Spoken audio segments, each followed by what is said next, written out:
Okay, this is a quick little lesson on the slope-intercept form for word problem. Slope-intercept form is y equals mx plus b.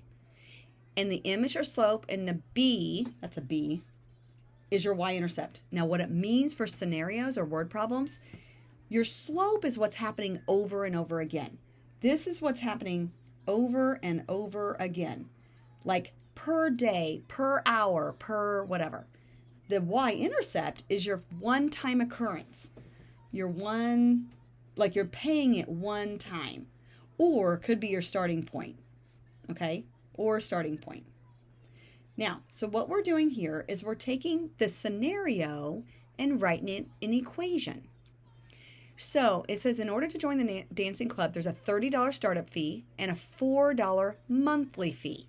Write an equation in slope-intercept form that represents the situation. So we have a $30 startup fee. That's a one-time fee.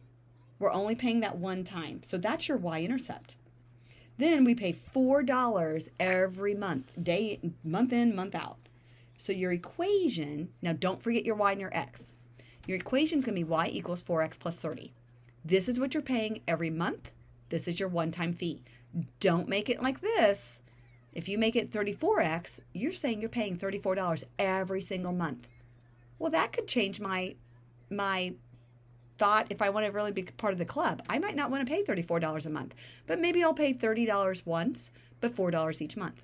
Now, some of these problems just have you do that, and that's it. Some of these problems, like on number 3 to 4, you'll write your equation here, but then 4 says use the equation you wrote in problem 3 to find the total cost of the library member for 19 months. Well, you'll use your equation to solve that. So let's say this. Let's say I want to be part of the club for 5 months. So our x is going to represent the number of months, which we can do anyway. So if I want to do this for 5 months, I'm saying, oh, okay, 4 times 5 plus 30. Don't forget the 30. My total cost would be $50. So it just depends. You don't have to do that every time. It's just whenever it asks that. So that's what's happening. So you're going to complete these. Some of them just want the equation. Some of them you're going to solve. I do want to warn you, though. I want to warn you. 9 through 13.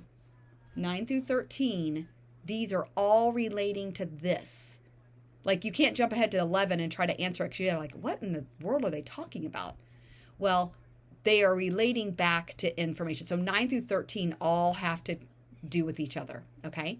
And then I really want to warn you about 16. Really look at that problem and look at your equation. And now there are 2 things here. You write the equation and you answer. This is a plane, so think about it realistically. Make sure you're not a submarine. Some people end up writing this a really different way, and when you look at it, I wouldn't want to be in your airplane if you're going to say I'm below ground. So anyway, that is what's happening for slope-intercept word problems. Write the equation. Some of them you're going to answer based on what it asks, like 7. They want you to answer it for 6. And then that should be okay, writing in slope-intercept form.